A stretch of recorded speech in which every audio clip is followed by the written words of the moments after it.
Welcome back. कमाई का वायदा में आपका स्वागत है। मैं हूं विवेक मित्तल। मार्केट की स्थिति पर नज़र डालें तो 600 पॉइंट अब गिर चुका है सेंसेक्स और 180 पॉइंट गिर चुका है निफ्टी आईटी 800 पॉइंट नीचे और निफ्टी बैंक 300 पॉइंट नीचे। हमारे साथ तब गहन चर्चा पर बात करने के लिए जुड़ चुके हैं कुणाल पराग जी, वीपी हैं चॉइस ब्रोकिंग से, और साथ ही डायरेक्टर ऑफ गोल्फी वरुण एन जोशी जी भी जुड़ चुके हैं। वरुण जी, कुणाल जी, आप दोनों का बहुत बहुत स्वागत है। कुणाल जी, मैं पहले आपके पास आऊँगा। ये मार्केट को हो क्या गया आज? कौन सी ऐसा डेटा खराब हो गया जो मार्केट में इतनी बीमारी हो गई आज? वेल, विवेक जी एंड वरुण जी दोनों को गुड आफ्टरनून। एंड मार्केट में ऐसा कोई डेटा खराब नहीं हुआ है विवेक जी, क्योंकि ये मार्केट आप देखिए पिछले कई दिनों से 25,300 एंड 24,800 के बीच में ही घूम रहा है और कोई खास ऐसा क्लियर इंडिकेशन नहीं मिल रहा है। मुझे याद है तब तक लास्ट फ्राइडे को हमने बैंक निफ्टी पुट की बात की थी, नो डाउट उसमें ऐसा हुआ था, वो तो कवर भी हो सकता है, लेकिन वहां पे जो मोमेंटम का एक्सपेक्टेशन हमने रखा था वो मोमेंटम का एक्सपेक्टेशन विवेक जी आज भी मैं रख रहा हूँ। ठीक है, नो डाउट बीच में मंडे को अच्छा खासा उछाल देखने को मिला था with the help of HDFC ICICI bank, लेकिन वो सस्टेन नहीं हुआ और आज देख सकते हो कि आज वापस एक गिरावट हमें दोनों इंडेक्स में देखने को मिल रही है। सो मोटा मोटी जो व्यू बन रहा है वो यहाँ से आप समझिए लोअर लेवल का ही बन रहा है। 25,040 के अराउंड निफ्टी है। लाइकली चांसेस है 25,000 24,900 24,900 ब्रेक करते 24,800 तक के लेवल आपको देखने को मिल जाए। तो ये लेवल के ऊपर आज भी मैं स्टिक हूँ। सेल ऑन राइज की स्ट्रेटेजी हम यहाँ पे यूज करके चलेंगे। कोई भी उछाल आता है up to the level of 25,200 25,300 का हम वहां पे एसएल मेंटेन करके चलेंगे। तो ये हमारी क्लियर कट स्ट्रेटेजी है। Same goes for bank Nifty as well. एक अच्छी खासी मोमेंटम हमें फिलहाल लोअर लेवल पे देखने को मिल रही है। बैंक निफ्टी 56,880 के अराउंड है। ऊपरी लेवल पे जो रेजिस्टेंस फिलहाल बैंक निफ्टी में आ रहा है वो 57,600 है। सो कोई भी उछाल आता है up to the level of 57,300 57,250, तो 57,600 57,650 शेपर साइड उसका एसएल मेंटेन करके हम चल सकते हैं। लोअर लेवल पे वापस हमें ये 56,200 तक के लेवल दिखाने के लिए रेडी है। सो मोटा मोटी जो रेंज में बैंक निफ्टी निफ्टी ट्रेड कर रही है, मुझे लग रहा है कि उसका डेफिनेटली बेनिफिट लेना चाहिए। और फिलहाल नेगेटिव सेंटीमेंट है तो उछाल पे बेच के चलने की सलाह रहेगी with strict stop loss. Varun ji, आपका क्या व्यू है मार्केट को लेकर? सबसे पहले गुड आफ्टरनून विवेक जी, कुणाल जी और हमारे सभी व्यूवर्स को। जैसे कुणाल जी ने बताया कि निफ्टी एक रेंज में चल रही है और ऊपरी साइड आप देखेंगे तो अपर लेवल पर 25,300 के आसपास एक रेजिस्टेंस आ रहा है। तो आज भी आप देखेंगे तो मार्केट ने वहीं से 25,250 के आसपास से ही एक रेजिस्टेंस लिया और वहां से एक शार्प सेलिंग आया है। बट जैसे नीचे आप लोअर लेवल पर आप देखेंगे तो लेवल 24,850 950 के बीच में एक रेंज है। तो मार्केट कहीं कंसोलिडेट कर रहा है। आई थिंक मुझे लग रहा है कि मार्केट एक बड़े ट्रिगर की राह देख रहा है। उसके पहले कंसोलिडेशन चल रहा है। साथ में आज आईटी के आप देखेंगे तो थोड़े रिजल्ट्स जो मार्केट एक्सपेक्टेड थे, जो मिड कैप आईटी के स्पेशली, वहां पर थोड़े जो मार्केट का एक्सपेक्टेशन था उससे थोड़े कम आए। तो आईटी के साइड एक थोड़ा सेलिंग प्रेशर है। तो आईटी जो अपना वेटेज है जो निफ्टी के अंदर, उसके कारण निफ्टी थोड़ी और ज्यादा नीचे आ रही है। सामने आप बैंक निफ्टी देखेंगे तो बैंक निफ्टी पर आप देखेंगे तो इतना जो सेलिंग प्रेशर आ रहा है निफ्टी के, उसके अराउंड काफी कम है। बैंक निफ्टी एक छोटे से रेंज में कंसोलिडेट कर रही है। हमारे हिसाब से बैंक निफ्टी अगर 57,300 के ऊपर क्लोज कर रही है तो उसका जो इमीडिएट हाई था 57,630 के आसपास, वो क्रॉस करने के बाद अनचार्टेड टेरिटरी में है। तो फिर 57,800 और 58,000 भी हो सकता है।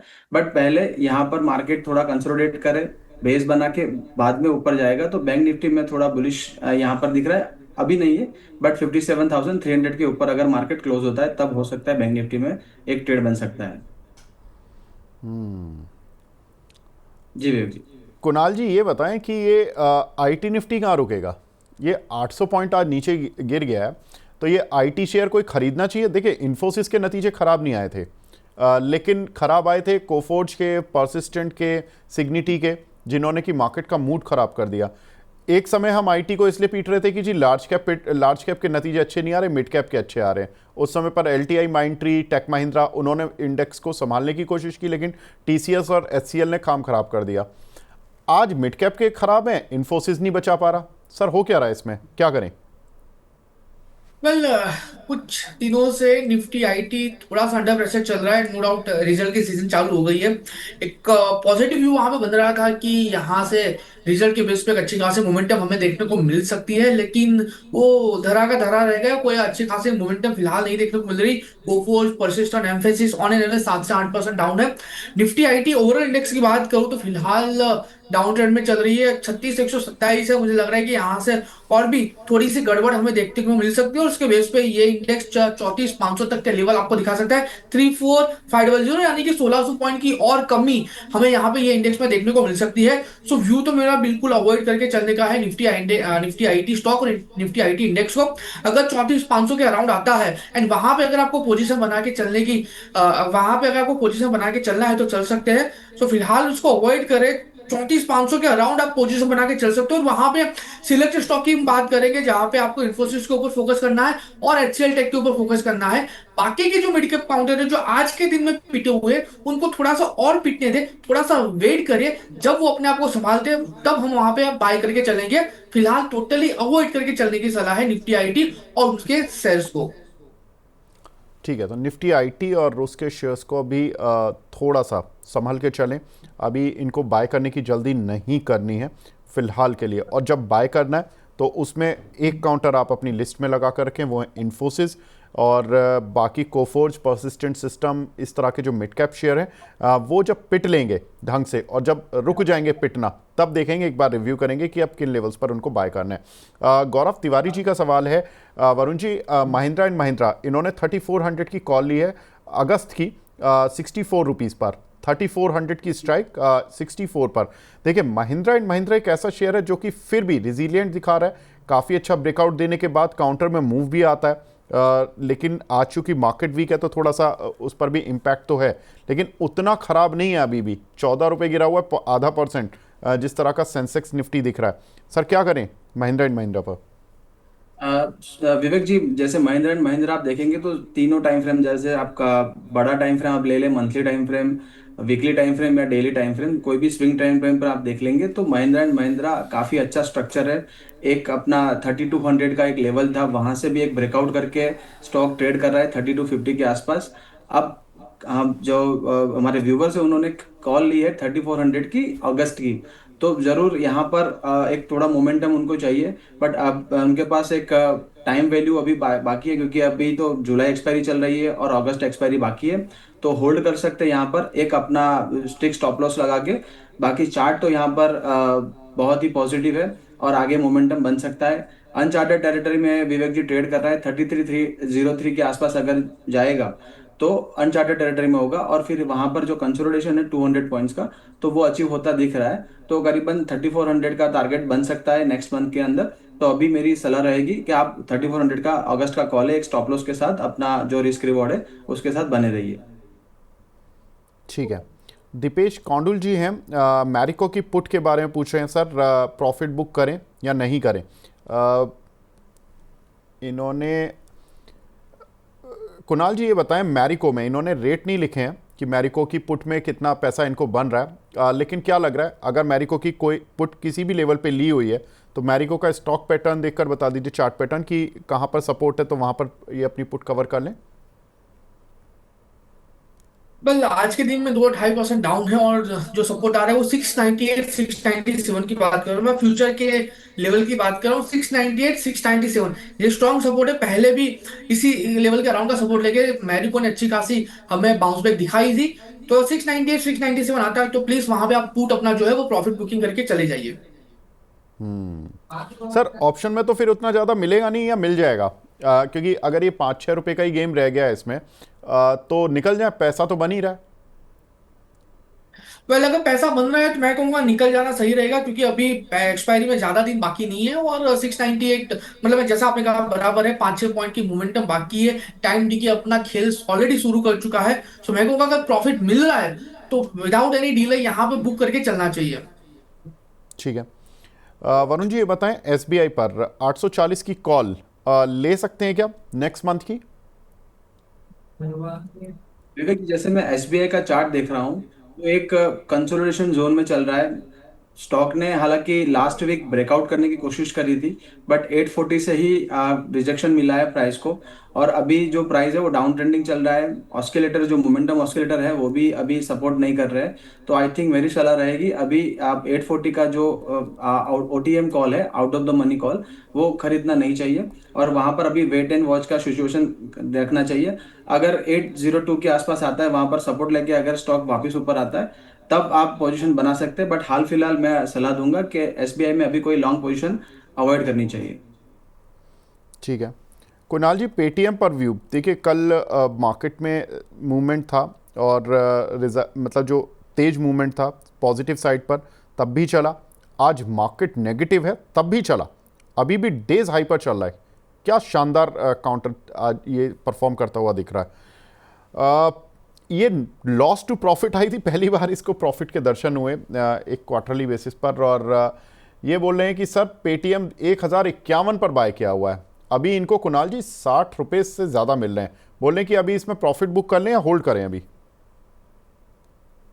वेल नाउ व्यू ट्रेडिंग के लिए है या पोजिशनल या शॉर्ट टर्म के लिए, वो जानना जरूरी है।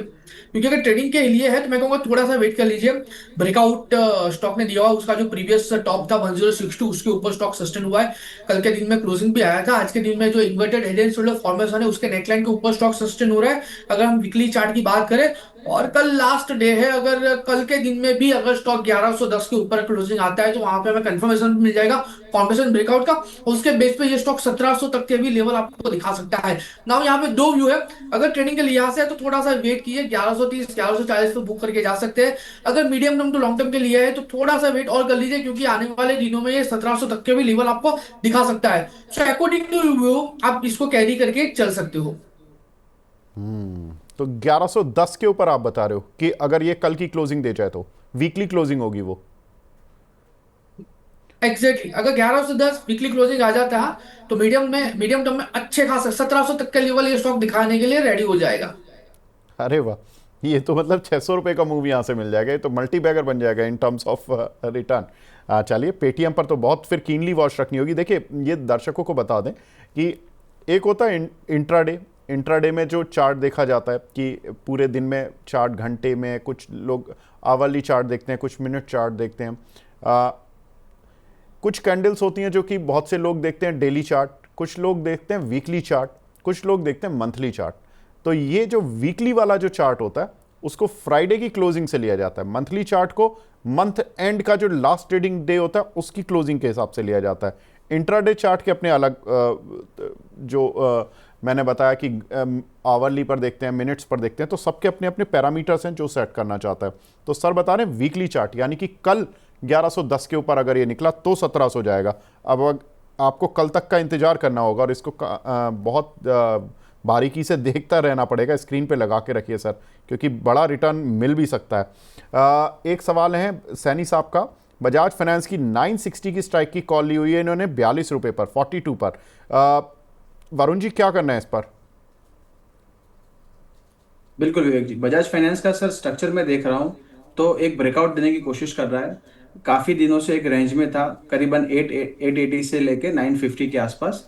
अब कल के दिन में कैंडल ने क्लोज तो दे दिया सर, कंफर्मेशन है, बट आप देखेंगे फॉलो अप कैंडल जो है वो काफी नेगेटिव लग रही है। फिर भी स्ट्रक्चर काफी पॉजिटिव है। और अगर उनकी जुलाई की कॉल है तो आई थिंक उनको वेट नहीं करना चाहिए, अगर एग्जिट मिले तो एग्जिट कर देना चाहिए। क्योंकि आप देखेंगे तो लास्ट वीक ऑफ एक्सपायरी के बाद फिर मार्जिन शुरू हो जाते हैं और फिर डीके होना शुरू हो जाएगा, तो टाइम डीके भी लगेगा। अगर नेक्स्ट मंथ में अगर देख रहे हैं बाय के लिए तो यहाँ पर एक अच्छा पोजीशन है। आप 900 का स्टॉप लॉस लगाकर आप यहाँ पर बने रह सकते हैं और बजाज फाइनेंस में फिर एक अनचार्टेड टेरिटरी आ सकती है। तो 1050 1100 के टारगेट भी बन सकते हैं। तो बजाज फाइनेंस का स्टॉक मुझे अच्छा लग रहा है, बट फॉर ऑप्शन पर्सपेक्टिव मैं बोलूंगा कि अगर आपका रिस्क रिवॉर्ड आपको मैनेज करने को दे रहा है तब आप पोजीशन बनाइए। आज के दिन जो कैंडल बन रही है उस हिसाब से अभी कॉल ऑप्शन में जाना अभी थोड़ा आपके लिए लॉस कारक हो सकता है। जी कुणाल जी, एक काउंटर देखिए गेल, इसके नतीजे की डेट आ रही है 28 जुलाई, और जब से रिजल्ट्स डेट आई है जब से ये काउंटर थोड़ा सा स्ट्रेंथ दिखाने की कोशिश कर रहा है। कल भी इसमें थोड़ा मूव था लेकिन कल ज़्यादा नहीं था। कल तो मार्केट को चलो एक रिवॉर्ड दे सकते हैं क्योंकि मार्केट चला, लेकिन आज चूंकि गिरे हुए मार्केट में काउंटर डेज हाई पर खड़ा हुआ है, ये काबिले तारीफ चीज हो सकती है। क्या ये फंसाने वाली तेजी है या ये अभी और रिटर्न देने वाली तेजी है? वेल विवेक जी, फंसाने वाली तेजी तो नहीं लग रही है मुझे। ये एक रिटर्न देने वाली तेजी लग रही है, क्योंकि स्टॉक में मल्टीपल ऐसे इक्वेशन है जिसके बेस पे हम एक अच्छी खासी मोमेंटम आने वाले दिनों में देख सकते हैं। पहले तो रैंक बाउंड मोमेंटम को ऑलरेडी काउंटर ने ब्रेकआउट दे दिया है। 2050 के ऊपर स्टॉक फिलहाल ट्रेड कर रहा है, और पिछले लगातार कई महीनों से, दिन से नहीं बात कर रहा हूं, महीनों से स्टॉक 180 के सपोर्ट के साथ ट्रेड कर रहा है। और पहले भी जब भी 180 का सपोर्ट लिया था, एटलीस्ट स्टॉक ने 200 202 तक की मोमेंटम हमें दिखाई दी। So same replicate momentum we can expect at present level 188 के अराउंड है। छोटा सा एसएल हम यहाँ पे मेंटेन करके चलेंगे। 183 का टारगेट की बात करते हैं तो ट्रेडिंग के लिहाज से यहाँ पे सबसे पहला टारगेट 192 का है, और 192 जैसे ही ब्रेक होता है आपको 200 तक के भी लेवल ये स्टॉक दिखा सकता है। तो महज 4-5 दिन के लिए अगर ट्रेड लेना है तो 183 के एसएल के साथ यहाँ पे ट्रेड लेके जा सकते हैं। 192 पहला टारगेट, और अल्टीमेट 192 दूसरा टारगेट हमें यहाँ पे देखने को मिल सकता है। ठीक है, तो 192 ये एक रेंज रहेगी जो कि बहुत इंपॉर्टेंट होगी, जहां तक ये काउंटर कम से कम तो जाता हुआ दिख रहा है। तो ये काउंटर नज़र बना कर रखे, क्योंकि इसमें हुआ क्या है कि ये पूरे महीने सुस्त रहा है शेयर, और इसमें कॉल का जो डिके हुआ है बहुत ज़्यादा हुआ है, क्योंकि जिन लोगों ने कॉल्स वगैरह ली थी उनको काफ़ी कुछ नुकसान झेलना पड़ा। एक नुकसान हमारे एक दर्शक हैं गादिया मिता जी, ये भी झेल रही हैं, क्योंकि इटर्नल की इन्होंने 370 पर इन्हें कहीं से लीड मिली थी, इन्होंने कुछ देखा होगा कहीं पर, और उन्होंने बोला होगा कि 335 तक जा सकता है, और इन्होंने 320 की स्ट्राइक की कॉल ले ली 4 रुपये पर। अब नीचे आ गई, अब क्या करें, फंस तो गए हैं। स्टॉप लॉस, कोई स्टॉप लॉस हो तो बता दीजिए वरुण जी। इटर्नल देखिए शानदार मूव मिला है काउंटर पर, लेकिन अब देखिए आगे की out of the money call लेंगे, वो भी एक्सपायरी के पास, तो डेफिनेटली फंसने की सिचुएशन तो आ गई है, और आज मतलब आ जाती भी है। अभी क्या करें?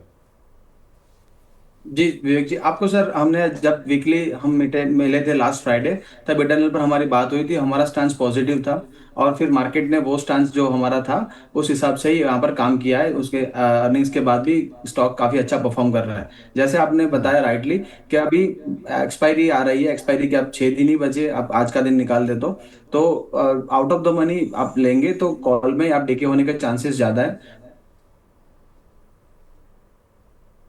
जी, लगता है वरुण जी का कुछ इंटरनेट समस्या हो गई है। कुणाल जी आप बताएं सर, इटर्नल में क्या करें अभी? वेल इंटरनल की बात करें तो एक अच्छी खासी मोमेंटम रिसेंट डेज में हमें देखने को मिली है। स्टॉक ने ऑलरेडी ब्रेकआउट दे दिया हुआ है 304 305 के लेवल का। 310 पे स्टॉक ट्रेड कर रहा है, एंड मुझे लग रहा है कि आने वाले दिनों में 333 तक के भी लेवल आपको ये दिखा सकता है ना। व्यू मेरा पॉजिटिव साइड का है। कॉल लेके आपने रखा है, वॉलेटिलिटी स्टॉक में है, तो आपको वहां पे प्रीमियम का बेनिफिट देखने को मिल सकता है। मैं कहूंगा एक दिन और आप इसको कैरी करके चले। कल के दिन में, कल 2 बजे के बाद प्लीज अगर अच्छा खासा प्रॉफिट मिलता है तो आप इसको वहां पे बुक करके चले, क्योंकि उसके बाद आपका मंथली एक्सपायरी का एंडिंग है, 2 दिन का आपका छुट्टी है, तो वहां पे अच्छा खासा ठीठा ठीका आपको देखने को मिल सकता है। सो अभी फिलहाल कॉल को कैरी करके चलिए। कल 2 बजे के बाद अच्छा खासा प्रॉफिट मिल रहा है तो आप वहां पे बुक करके जा सकते हो। और अगर नहीं मिला तो क्या करना है कुणाल जी? मतलब अगर नहीं मैं मिल वैसे रहा ही है पूछ तो रहा हूँ। प्रेम से कहूंगा कि फिर एग्जिट करना बहुत बढ़िया है, क्योंकि अगर इतनी अच्छी वॉलेटिलिटी में भी अगर स्टॉक ट्रेड नहीं कर रहा, अगर इतनी अच्छी वॉलेटिलिटी में भी अगर कॉल में पैसे नहीं बन रहे, तो मैं कहूंगा कि फिर वहां पे एग्जिट ही करना चाहिए। क्योंकि अगर स्टॉक यहाँ से प्रॉफिट बुकिंग दिखाता और माइनर सा करेक्शन भी आता है up to the level of 300, तो वहां पे डबल थीटा डीके के बेस पे आपको अच्छा खासा लॉस होता हुआ देखने को मिल सकता है। तो अगर नहीं मिल रहा है तो मैं कहूंगा कि एग्जिट करना सबसे सही तरीका है। ठीक है, कोई दिक्कत नहीं है। तो यहाँ पर मैम आप कल 2 बजे तक का इंतज़ार कर लीजिए। तो ये बहुत डिसाइसिव है, बहुत अच्छी बात बता दी है कुणाल जी ने, कि अब देखिए एक टाइम रिलीफ है, कम से कम यहाँ से 24 घंटे तो सुकून के मिल सकते हैं कि हो सकता है कि ये काउंटर चल जाए। लेकिन जीत साहब को सुकून नहीं मिल रहा है। हीरो मोटो कॉर्प की इन्होंने 4600 की अगस्त की कॉल ली हुई है 60 रुपये पर। वरुण जी इसमें इनको काफ़ी नुकसान हो रहा है, ये बोल रहे हैं कि सर कोई ऐसी कॉल बता दीजिए जिससे कि मेरा नुकसान पूरा हो जाए। हाल फिलहाल सर आप देखेंगे तो मार्केट एक रेंज में है, और आप देखेंगे तो कोई स्टॉक्स अभी मोमेंटम नहीं दिखा रहा है। तो अगर ऑप्शंस के लिए अगर आपको ट्रेड चाहिए तो एक मोमेंटम वाला स्टॉक चाहिए। तो हाल फिलहाल मैं देख रहा हूँ तो ऑप्शंस के अंदर तो कोई ऐसी कॉल बन नहीं रही है। बट आप जरूर से केईआई इंडस्ट्री देख सकते हैं। केईआई इंडस्ट्री का एक स्ट्रक्चर जो बन रहा है, नेगेटिव स्ट्रक्चर बन रहा है। अगर कल की लो 3880 के नीचे अगर ट्रेड कर रहा है स्टॉक और वहां पर डाउन मूव शुरू कर रहा है, तो आप 3880 के नीचे कंडीशनल बाय है विवेक जी। 3880 के नीचे आप सेल कर सकते हैं और आपका पहला टारगेट रहेगा 3820। और ट्रेड ट्रिगर होने के बाद आपको स्टॉप लॉस लगाना है 3920 का। वो एक आप ट्रेड ले सकते हैं हमारे व्यूअर्स। ठीक है। कौन सा सर, दोबारा इसको थोड़ा सा रिवाइज कर दीजिए कि इसमें कॉल कौन सी स्ट्राइक का बताया आपने? सर कॉल नहीं बताया मैंने, बताया कि आप अगर जो एक्सपायरी अब नजदीक है तो आप के फ्यूचर्स पर आप ट्रेड ले सकते हैं। अगस्त फ्यूचर्स अच्छा, आप सेल कर केईआई सकते हैं फ्यूचर पर 38। सर, लेकिन हमारे दर्शक को तो सर कॉल चाहिए, वो फ्यूचर का मार्जिन नहीं झेल पाएंगे, मतलब क्योंकि उन्होंने अच्छा तो हीरो मोटोकॉर्प यस की सर, तो कॉल ली मैं हुई आपको है। बता देता हूँ जी। कॉल ऑप्शन के अंदर आप 3840 का कॉल ले सकते हैं या 3800 का कॉल ले सकते हैं। ओके। आपका स्टॉप लॉस रहेगा 3920। अगर कैश के अंदर 3920 के ऊपर स्टॉक चलना शुरू करता है तो आपके ऑप्शंस के अंदर आपको लॉस बुक कर देना पड़ेगा। ठीक है, तो केईआई इंडस्ट्रीज यहाँ पर आप ट्रेड ले सकते हैं। तब थोड़ा सा आपकी टोंगर साहब थोड़ी सी भरपाई हो सकती है। तो सर ने आपको स्ट्राइक भी बता दी है और अब देखिए केईआई इंडस्ट्रीज़ का काउंटर भी बता दिया है। कुणाल जी, आपकी साइड से कोई ट्रेड है जो आपको लगता है कि ऐसे मार्केट में पैसा कमवा सकता है? वेल विवेक जी, मैं थोड़ा सा परहेज करूंगा कॉल देने से, क्योंकि वॉलेटिलिटी कुछ ज्यादा है और नॉर्मली जब वॉलेटिलिटी बढ़ती है, आप देखिए रिसेंट 1 घंटे की वॉलेटिलिटी देखिए, पर्टिकुलर निफ्टी, बैंक निफ्टी और जो भी स्टॉक है, कुछ वॉलेटिलिटी हद से ज्यादा है और वहां पे आपका प्रॉपर रिस्क रिवॉर्ड भी नहीं बैठेगा। तो मैं थोड़ा सा परहेज करूंगा यहाँ पे नए रिकमेंडेशन देने से। कुणाल जी, आप स्मार्टली कर रहे हो आज काम। हाँ, आज आप बाहर से मैच देख रहे हो, आज आप पिच पे उतर ही नहीं रहे हो। चलिए, कोई वेल बात नहीं। विवेक जी, चलो आपने बोला है 2020 नहीं खेलते, लेकिन अगर आपने बोला है तो मैं एक टेस्ट मैच खेल लेता हूँ। मैं ट्रेडिंग के ठीक है। लिहाज से कुछ सजेस्ट नहीं करता हूँ, लेकिन यहाँ पे एक बहुत ही बढ़िया स्टॉक है। स्टॉक का नाम है ओला इलेक्ट्रिक। यहाँ पे नो डाउट हमारा जो शो है वो फ्यूचर ऑप्शन को लेके है, लेकिन मैंने जैसे कोई कहा बात नहीं सर, 2020 फिलहाल मैं नहीं चलेगा खेलूंगा। चलेगा। ओला पे तो वैसे भी दर्शक हमारे सुनना ही चाहते हैं। बताइए सर। तो सर, ओला यहाँ पे खरीदारी करके चलने की सलाह है। नीचे 39 का स्ट्रिक्ट एसएल मेंटेन करके चले, जो रिसेंट का आपका लो है। फिलहाल स्टॉक 43 के लेवल पे ट्रेड कर रहे हैं। पहला टारगेट 49 का है, और जिस दिन ये 49 के ऊपर सस्टेन होगा, वन वे रैली में आपको तकरीबन तकरीबन 60 तक के लेवल दिखाने के लिए रेडी है। यानी कि आपको यहाँ पे अच्छा खासा प्रॉफिट, 20-25% से भी ऊपर का प्रॉफिट होने के चांसेस है। सो ओला 39 के स्ट्रिक्ट एसएल के साथ खरीदारी करके चले। पहला टारगेट आपका 49 जैसे ही क्रॉस करेगा, अल्टीमेट 60 का टारगेट आपको देखने को मिल सकता है। देखिए, फ्यूचर के शो में कॉल हमें जो कैश वाले शेयर है उसकी कॉल मिली है। ओला इलेक्ट्रिक 49 और 60, ये दो टारगेट के लिए आप इसको ले सकते हैं। और यहाँ पर ये काउंटर मूव कर सकता है 39 का। एक छोटा सा स्टॉप लॉस लगाना है। कुणाल जी, ये बताएं कि ये जो अगर 49 आ गया तो कितना परसेंट प्रॉफिट बुक करना है? क्योंकि देखिए, कल भी इसने स्ट्रेंथ तो दिखाई थी। कल ये वन वे चला था, आज भले ही सुस्त है थोड़ा सा, क्योंकि मार्केट की स्थिति ऐसी कुछ है। 49 पे कितना परसेंट प्रॉफिट बुक करें? सर, अगर 49 आता है तो मैं कहूंगा कि 50% प्रॉफिट बुक करके चलना चाहिए ना। यहाँ पे ओके। दो है विवेक जी। अगर पोजिशनल अगर आपने लिया है, नो डाउट मैंने जो व्यू दिया है वो मीडियम टर्म के लिए दिया हुआ है, लेकिन अगर आपने पोजिशनली व्यू दिया है, अगर आपको शॉर्ट टर्म में पैसे कमाने 49 पे आता है, आप 50% प्रॉफिट बुक करके जा सकते हो। लेकिन अगर ये स्टॉक आपको पोर्टफोलियो में ऐड करना है तो मैं कहूंगा कि आपको यहाँ पे होल्ड करके चलने की रिक्वायरमेंट है। 60 भी क्रॉस हो सकता है आने वाले दिनों में। ठीक है, तो ओला इलेक्ट्रिक का यहाँ पर 49 और 60, ये दो टारगेट्स रहेंगे ओला इलेक्ट्रिक के लिए। और 43 का एक लेवल चल रहा है, 39 का एक स्टॉप लॉस लेना है। ये फ्यूचर केवल जो लिखा हुआ है इसको ध्यान ना दें, क्योंकि ये फ्यूचर वाला ट्रेड नहीं है।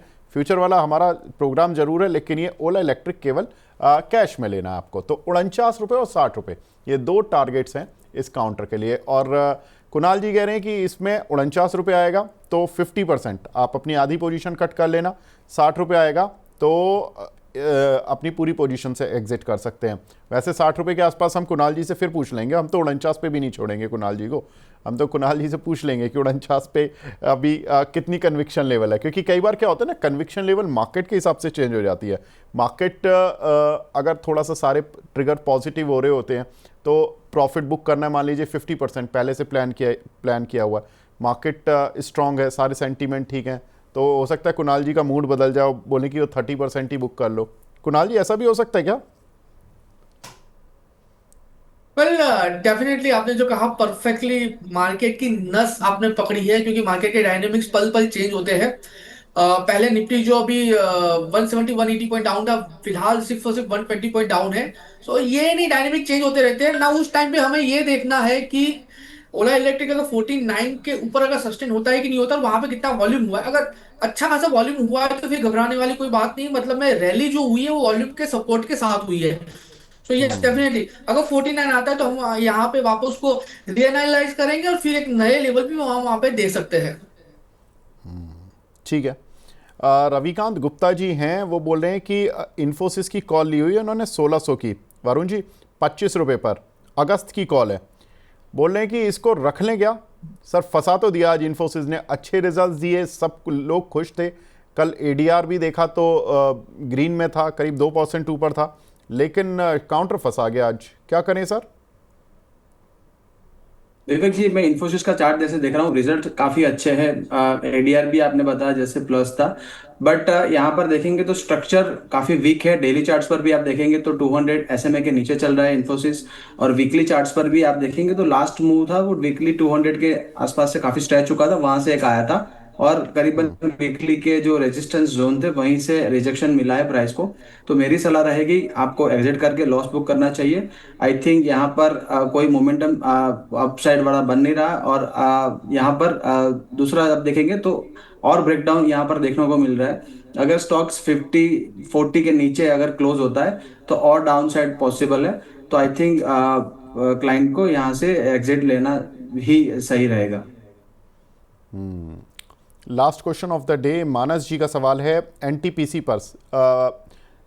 कुणाल जी 345 की स्ट्राइक की कॉल ली हुई है इन्होंने, 1 रुपये 40 पैसे पर। सर जुलाई एक्सपायरी है, प्रॉब्लम ये है, कोई उम्मीद है? कल 345 की कॉल ली है, जुलाई की है, उम्मीद बहुत कम है, बहुत कम, यानी कि 10% उम्मीद रख के चल सकते हैं। अगर गवर्नमेंट से कोई अगर एनटीपीसी ग्रीन को लेकर कोई न्यूज आ जाए, फ्रेश न्यूज आ जाए, लेकिन फिलहाल चांसेस बिल्कुल लो है, तो मैं कहूंगा कि आज के आज एग्जिट करके चलना बहुत सही रहेगा। ठीक है, तो फिलहाल कुणाल जी और वरुण जी, आपकी जोड़ी को धन्यवाद, और उम्मीद करते हैं कि कल मार्केट थोड़ा ठीक होगा, हम कल फिर मिलेंगे आपकी जोड़ी से, और कल उम्मीद करते हैं कि थोड़ा बेटर डे हो, या लोगों को पैसे कमाने का तरीका मिल जाए। आज कुणाल जी तो ओला देकर जा रहे हैं, लेकिन अभी उन्होंने एफ&ओ की पिच पर नहीं आए हैं, तो कल उनको एफ&ओ की पिच पर ज़रूर लेना चाहेंगे। चलिए कुणाल जी और वरुण जी, बहुत बहुत शुक्रिया। कुणाल जी आज इंडिया इंग्लैंड टेस्ट मैच के लिए काफी फॉलो कर रहे हैं, तो आज टेस्ट मैच खेल रहे हैं सर। बिल्कुल ठीक बात है। और वो भी 84 ओवर्स कल करीब इंडिया ने खेले थे, और करीब 264 रन बनाए। कल जितना स्लो शायद इंडिया बहुत दिनों बाद टेस्ट मैच में खेली होगी, अगर आप क्रिकेट देखते हैं कुणाल जी तो। वेल सर, बहुत बढ़िया सवाल आपने पूछा। नो डाउट बहुत ही स्लो खेली है। उसका रीजन ये था कि थर्ड टेस्ट मैच हम हार चुके हैं, चौथा है, हाँ। अगर आज भी हार जाते हैं तो सीरीज से निकल जाएगी। तो थोड़ा सा वो लोग वहां पे संभाल के खेलने का प्रयास कर रहे हैं। चलिए, लेकिन कल हम तो आपको बस वही सलाह है T20 कुणाल जरूर जी की, आई खिलाएंगे। थिंक दर्शकों को और हाँ सर हाँ। दर्शकों को वही सलाह है कुणाल जी की कि जब पिच आपका सपोर्ट ना कर रही हो और आप बैकफुट पे हो तो थोड़ा आप संभाल के खेलिए, और मौके मिलेंगे तब आप फ्रंट फुट पे खेल सकते हैं। बिल्कुल ठीक बात है। लेकिन कुणाल जी से हमने एक कॉल तो ले ही ली है कि ओला इलेक्ट्रिक कम से कम ये कोई खेले नहीं खेले, कम से कम ये खेले, और कम से कम दौड़े ओला इलेक्ट्रिक का शेयर, यही उम्मीद करते हैं। चलिए जेंटलमैन, आप दोनों का बहुत बहुत शुक्रिया हमसे जुड़ने के लिए और कीमती समय देने के लिए, थैंक यू। तो फिलहाल इस कार्यक्रम को यहीं पे विराम देने का समय आ गया है। नमस्कार।